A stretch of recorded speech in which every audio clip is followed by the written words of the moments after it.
What's up, everybody? True Boxing here. Thank you for coming back to get hit with the truth. So today, doing the recap from the Showtime card that featured Tank Davis and Rolly Romero as they competed for the secondary lightweight title that is held by Tank Davis on Saturday, May 28th. That closed out the month of May.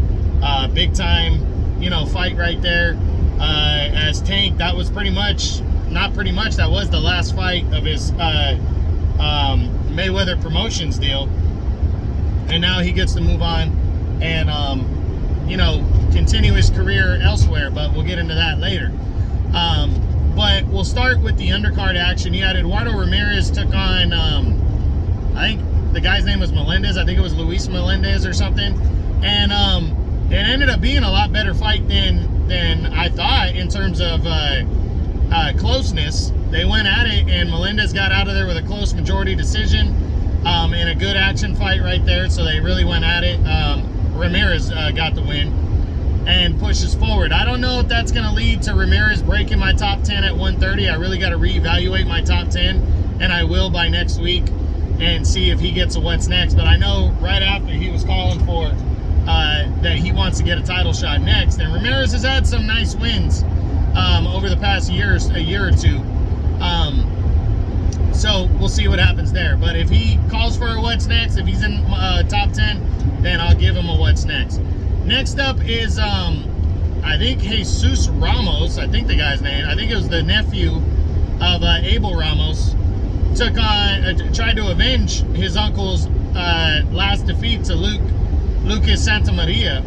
And, Ramos kind of got a uneventful decision victory. He said, Santa Maria didn't want to fight, so that's why it wasn't like a spectacular showdown. But he avenged his uncle, got the win, unanimous decision. Not really much else to say. I don't think Ramos is a top 10 guy next, so he won't be getting a top 10 spot yet. But he's not, he's working his way up. He's a good fighter to watch and keep an eye on.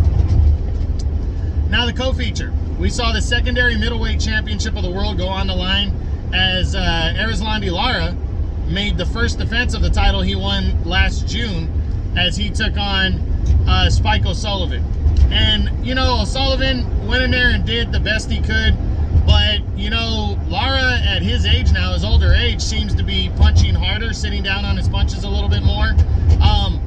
Probably his only defense to him slowing down. You can't really fight that pitter-patter style if you're slowing down. You're going to be a little less on your toes, so you might as well, while you're in the pocket, sit down on your punches.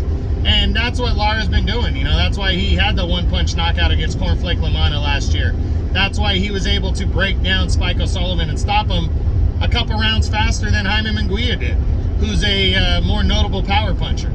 But again, it's a different time for Spike O'Sullivan right now than it was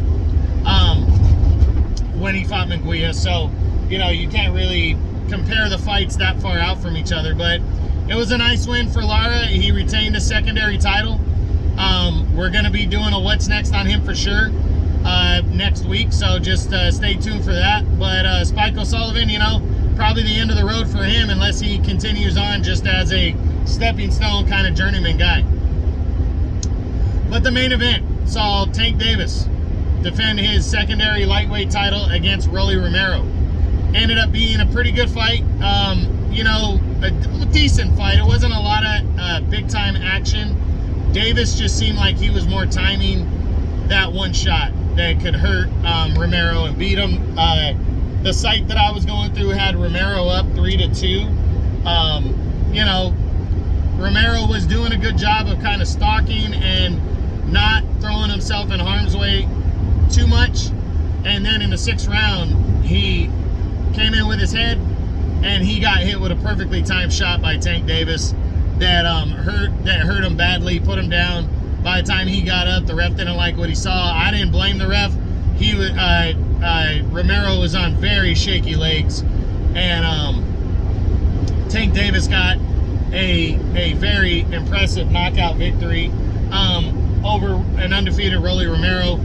What that says, I really don't know, to be honest, because Rolly Romero wasn't a top 10 lightweight. He was a guy on the rise who hadn't really beaten anybody significant. So, you know, now that's going to be Tank going forward is, you know, who are his opponents and does he deserve credit if they're not top 10 guys?